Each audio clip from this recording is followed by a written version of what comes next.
Ladies and gentlemen, the story you are about to see is true. The names have been changed to protect the innocent.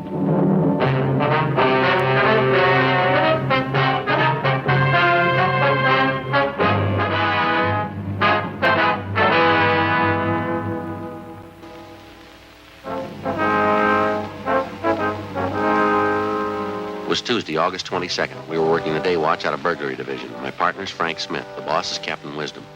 My name's Friday. A wave of thefts had broken out in the city. There was no pattern to the thieves' operations. There were no leads. The number of thefts kept growing. We had to stop them.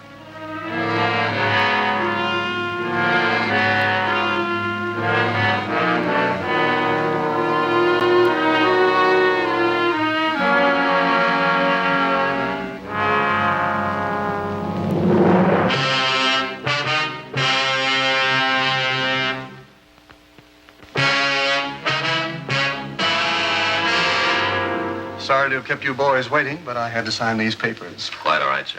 Now, let me see. You're Smith and you're Sergeant Friday, is that right? Sir, that's right. Well, I guess you know what the problem is. Well, I didn't get it quite clear on the phone, Mr. Elliott. When did this last thing come up? Well, the way we have it figured out, it must have happened around closing time yesterday, between 5 and 5:30, we figure. The store was crowded at that time, was it? Yes, pretty busy. We had a special pre-winter showing in the fur department. No one noticed it was gone till after we closed up. Can you give us a description of the piece of merchandise, Mr. Elliott? Yes, I've got it right here. Silver blue mink stole, satin lining, 2 slash pockets, silver chain fastening. Complete description of it for you. And those are the code numbers and serial numbers on it, are they? That's right. The whole thing's getting way out of hand, Sergeant. We've had a lot of things lifted from the store the last few weeks, but nothing this big. If this keeps up, I don't see how we're going to get our insurance renewed. I guess your store detectives are working on this latest one, the missing fur, huh? Yes, but it's the same as all the other cases we've had. They haven't been able to find a thing. All the personnel have been checked, all the people who were around the department when the fur was stolen. I mean, those it was possible to check on. As far as we know, they're all clear. What were the circumstances of the thing, Mr. Elliott? I mean, was this mink stole on a display rack? Did one of the models have it on? Exactly how was it? Well, it was modeled, yes. After it was shown to several parties, it was put back in stock. We have a special rack for the stoles, regular enclosed cabinets, sliding doors on it. Cabinets usually open during store hours. I see. There was a store detective in the department at the time, all those salespeople standing around. Can't understand why one of them didn't see it happen. Well, Mr. Elliott, you say this is the first time an expensive item like this has been lifted from your store, huh? That's right. Like I said, we've had dozens of less expensive things disappear. Everything from a 50-cent handkerchief to a $100 handbag. I suppose we might have expected it. I understand some of the other stores in the area have been hit pretty hard. Yes, sir. It's been the last 8 weeks. Most of the stores for 8 or 10 blocks along Wilshire here, they seem to be getting the worst of it.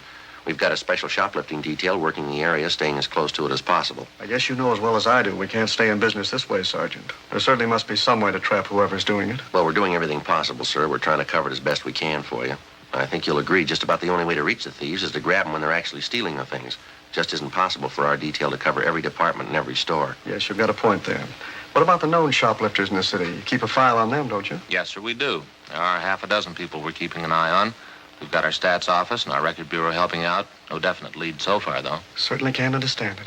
We've had one meeting of the store personnel already. Guess I'll have to call another one. We'll just have to be doubly careful, that's all. How about the personnel, Mr. Elliott? You say there's been a check made on each one of them since this thing started? Yes, sir, that's correct. And there's no reason to be suspicious of any of your people at all, huh? Well, as a matter of fact, there is one, Sergeant. A sales girl. She was up on 5 in the Sweet 16 shop. Then she was moved down to cosmetics on the street floor. What is it that makes you suspicious of her? Well, before I say anything, I want to make it perfectly clear to you, we've never had any real proof that there was something wrong there. Dorothy started with us 8 years ago. That's the girl's name, Dorothy Kirkman. Mm-hmm. She came to us right out of high school. She seemed to be doing all right, got along with the customers, dressed neatly, always on time. Then all of a sudden, this shoplifting started. We didn't think there was any connection at first, thought it was only a coincidence. Well, how do you mean, sir? Well, just for instance, wait a minute. I've got the file right here on the desk. Let's see. Yeah, here it is. Out of the first 14 items to disappear, 6 of them were out of Dorothy Kirkman's department, right out of her section. Cashmere sweaters, expensive blouses, scarves. As I say, at first we wrote it off to coincidence, but it kept recurring. Her section almost seemed to be the focal point of all the shoplifting. That was at the beginning, of course. Did you have the girl watched, Mr. Elliott, this Kirkman girl? Yes, we did. The department head kept an eye on her, and, well, I guess Dorothy noticed it. She resented it quite a bit. Had a little spat with the head of the department. We thought it best for everyone if she transferred. So we had her move downstairs to cosmetics. Mm-hmm. How'd that arrangement work out? Well, for the first few weeks, fine. Then we started missing things out of cosmetics. A lot of it didn't amount to too much, a lot of it did. Makeup kits, expensive perfumes. This time we called her in, tried to talk to her about it in a nice way. She got very resentful. She denied knowing anything about it. Yes, she got very upset. Of course, there is one thing I will say. The items in cosmetics are on display all over the counter. It's fairly easy for anybody to pick them up. But the fact still remains the stealing began in her department upstairs. She moves down to cosmetics, and all of a sudden the losses increase there. What would you figure? Yes, sir, I see what you mean. Wonder if you could have somebody point out this Dorothy Kirkman for us, Mr. Elliott. I think maybe we'd better have a talk with her. I'd like to help you, Sergeant. I'm afraid that's not possible. Oh, how do you mean? She quit last Saturday.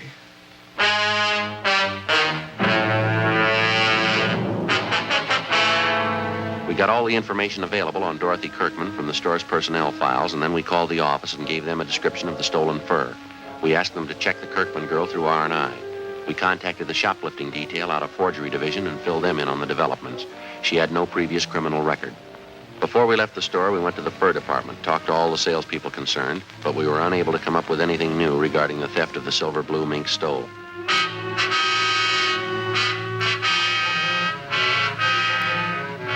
We drove out to Dorothy Kirkman's last known address. She wasn't home, but her mother was. The mother told us that the day before, her daughter had started on a new job as a salesgirl at the House of Raymond.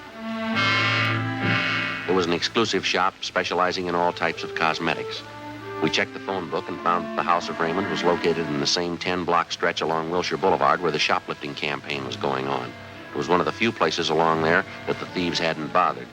It was 3 blocks from Anthony's store for women, the Kirkman girl's former place of employment. No, I don't mind telling you. I got sick and tired of being called a thief. That's why I quit Anthony's. A little of that goes a long way. You started work here at Raymond's yesterday, Miss Kirkman, is that right? Yeah, that's right. I think I'm going to like it a lot better than Anthony's. While you were working there at Anthony's, ma'am, I suppose you'd heard that quite a bit of shoplifting was going on. Yes, I knew about it. I guess every girl in the store knew about it.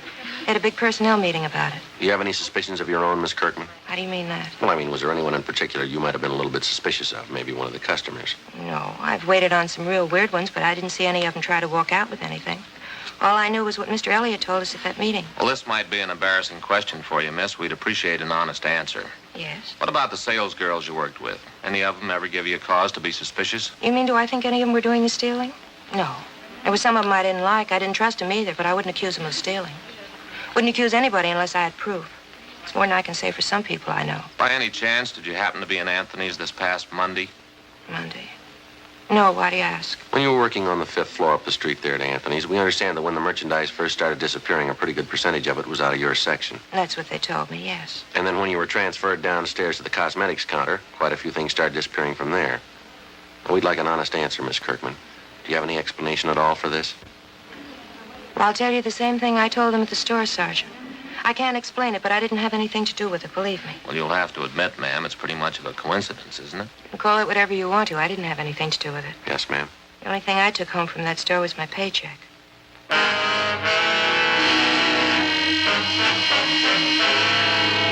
4:38 p.m. We finished questioning the suspect, Dorothy Kirkman, and Frank and I went back to the office and made arrangements to have the girl kept under temporary surveillance. A bulletin had been gotten out on the missing fur stole.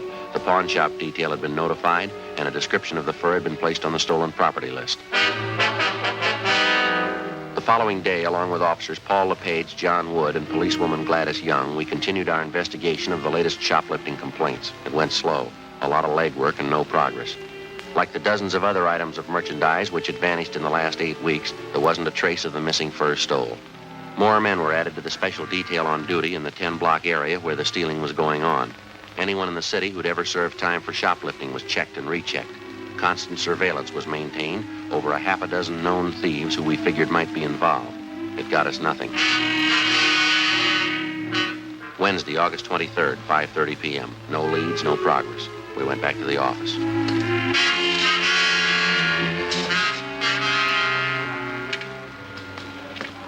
Hey, Joe, Skipper says it's going to rain before tomorrow. All right? Yeah.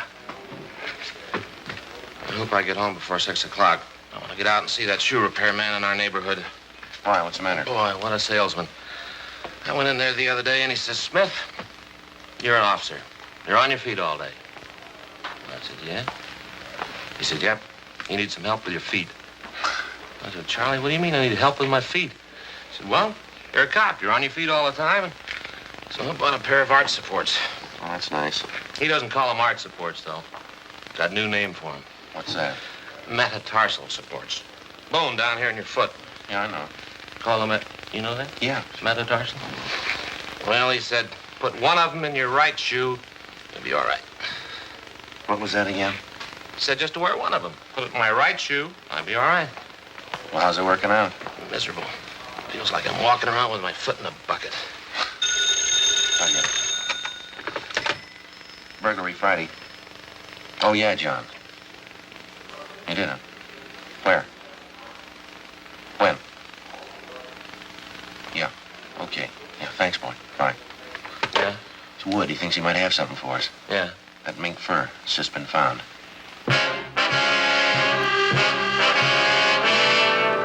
2 hours before, at approximately 3:30 p.m. in the main depot of the Santa Fe bus lines, a 38-year-old housewife, a Mrs. Harriet Briggs, noticed an unclaimed parcel lying on one of the benches in the depot waiting room. When it became apparent to Mrs. Briggs that the parcel was either lost or forgotten, she picked it up and took it to the clerk in charge of lost and found articles. In checking the package for some kind of identification, they discovered the silver-blue mink stole inside. A car was dispatched to pick up the fur, and it was identified as the garment taken from Anthony's fur salon. Mrs. Briggs volunteered to come along to the office to give what information she could.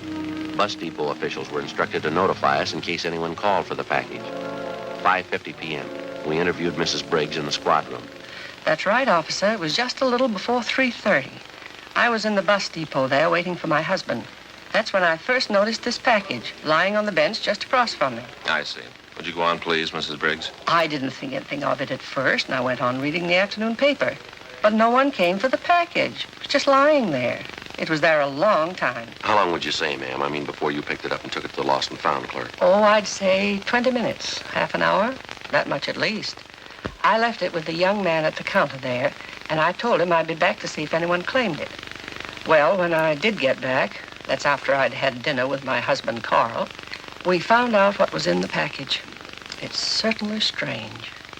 Don't you think, officer? Yes, ma'am. Did you happen to notice who it was that left the package there? Well, I'm not really sure, officer, but I think I know who it was. A short woman. She had a brown jacket, if I remember rightly. I think you'd say she was in her late 20s or early 30s. Have you ever seen this woman before, Mrs. Briggs? No, I never did. Very attractive. As I recall, she wore glasses. Anything else about her you might have noticed? Let me think. Oh, she had dark hair. I remember that much. Real pretty hair. And you're sure that this woman you describe is the one who left the package there? Well, if I remember rightly, she was the only one that sat across from me. Guess it must be her. If it wasn't her, I don't know who else it could have been. All right, Miss Briggs, thank you very much. We appreciate it. That beautiful fur. I know that woman must be just sick about losing it. I certainly hope you find her, officer. Yes, ma'am. So do we.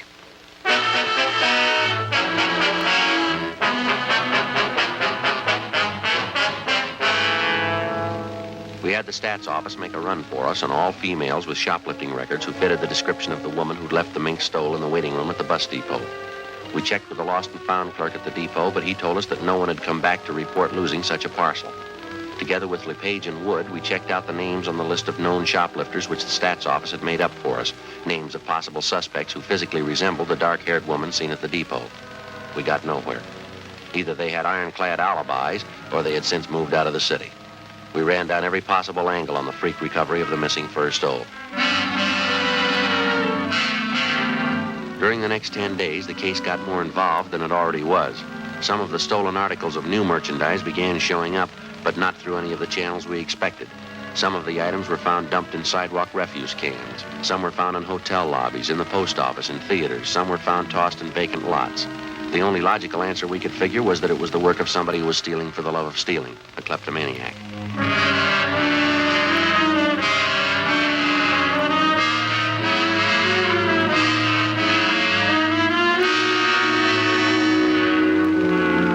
Tuesday, September 4th. A 15-year-old girl in one of the exclusive residential neighborhoods reported finding 2 parcels containing women's clothing and expensive costume jewelry.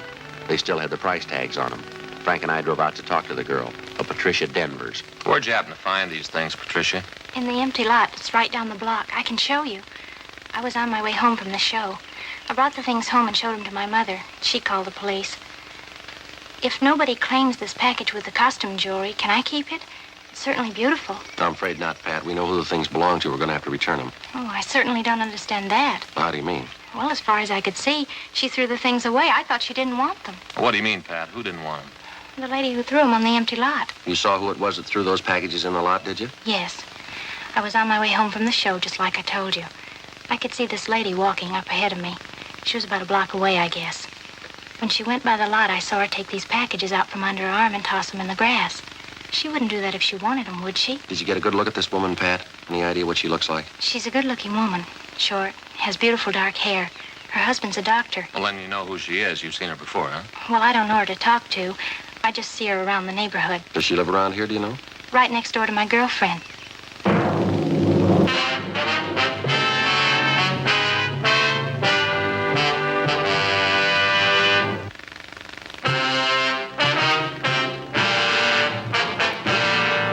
Tuesday, September 4th, 5:15 p.m.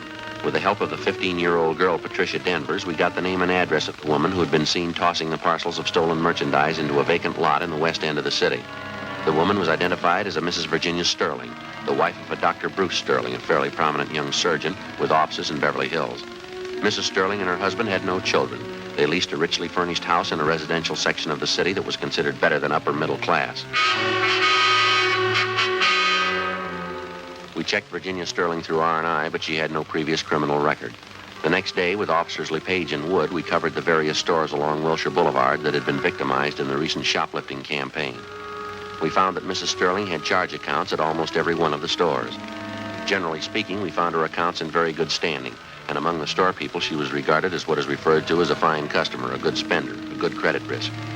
Right down to the Retail Credit Association, there was nothing but favorable reports on the woman. 7:15 p.m. We drove out to the house of Dr. Sterling and his wife. Mrs. Sterling answered the door and invited us in. Thank you.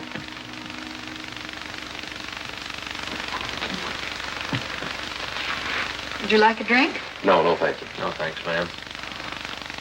I really don't know when the doctor will be back. He was called over to the hospital. Is it anything I could help you with? Well, as a matter of fact, Mrs. Sterling, we came out to talk to you, not your husband. Really? What is it you wanted to talk to me about, officer? Well, ma'am, we understand that you do quite a bit of your shopping along Wilshire Boulevard, in the downtown area, I mean. Yes, I shop downtown quite often. Except for the problem of parking, I find it a lot more convenient.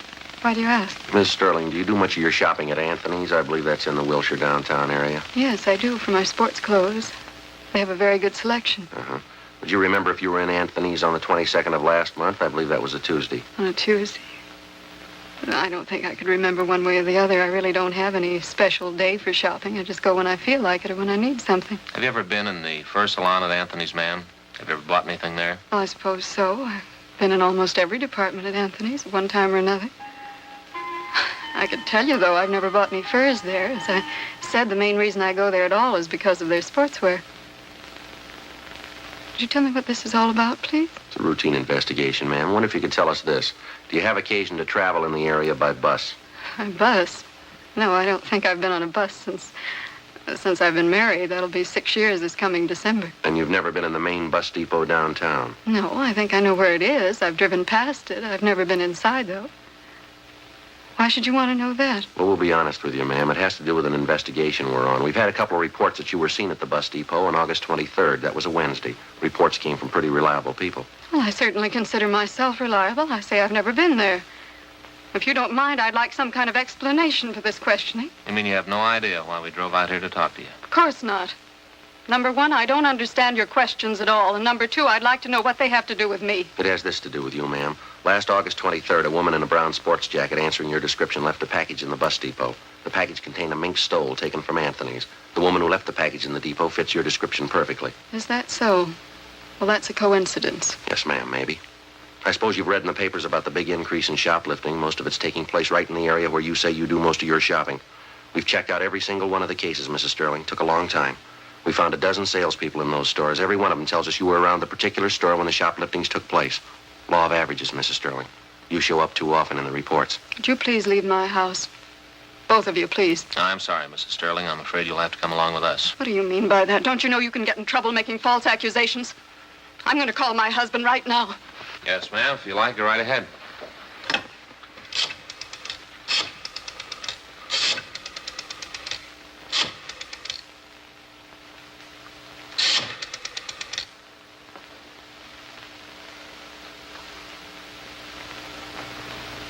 Sergeant. Yes, ma'am.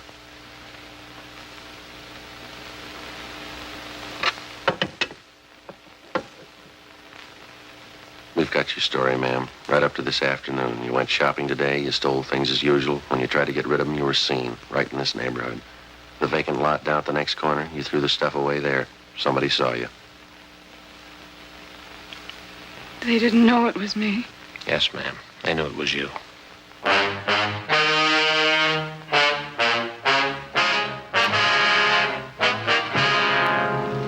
9:35 p.m. We got in the car and drove Mrs. Sterling downtown to the city hall. We took her to the squad room, called a police stenographer, and we began to take her complete statement.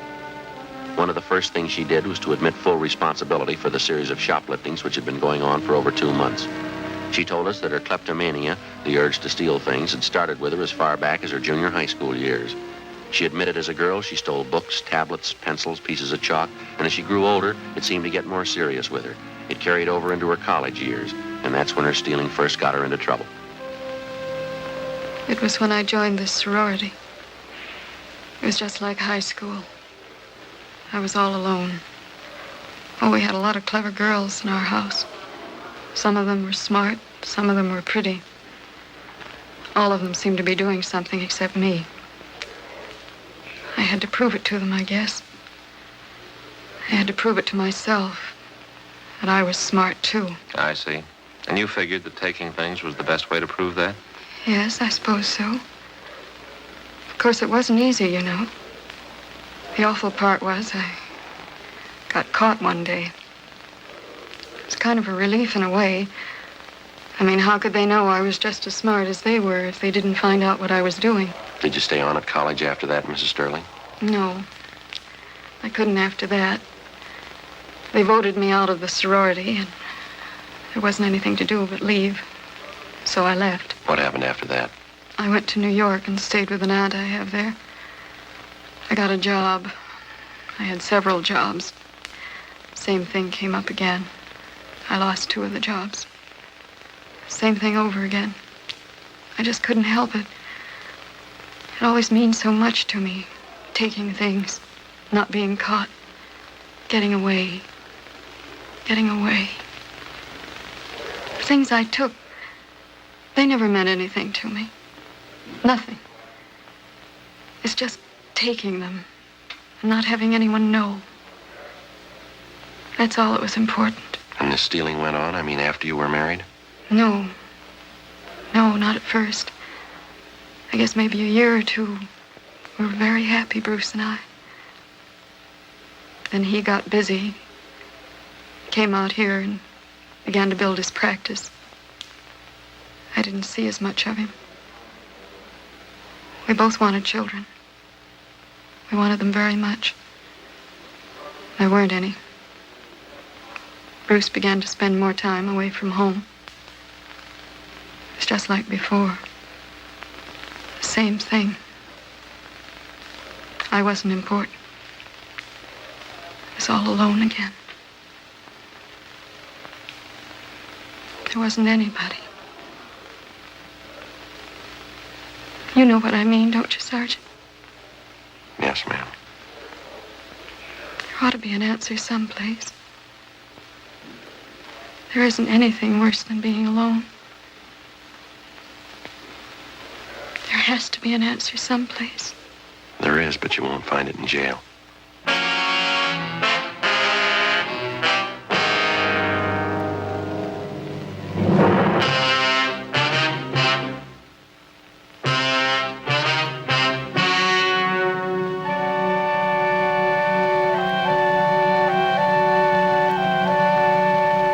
December 9th, trial was held in Department 88, Superior Court of the State of California, in and for the County of Los Angeles.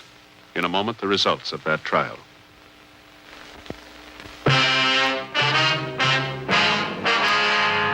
The suspect was tried and convicted on 3 counts of grand theft, the terms to run concurrently. Grand theft is punishable by imprisonment in the state penitentiary for not less than 1 nor more than 10 years.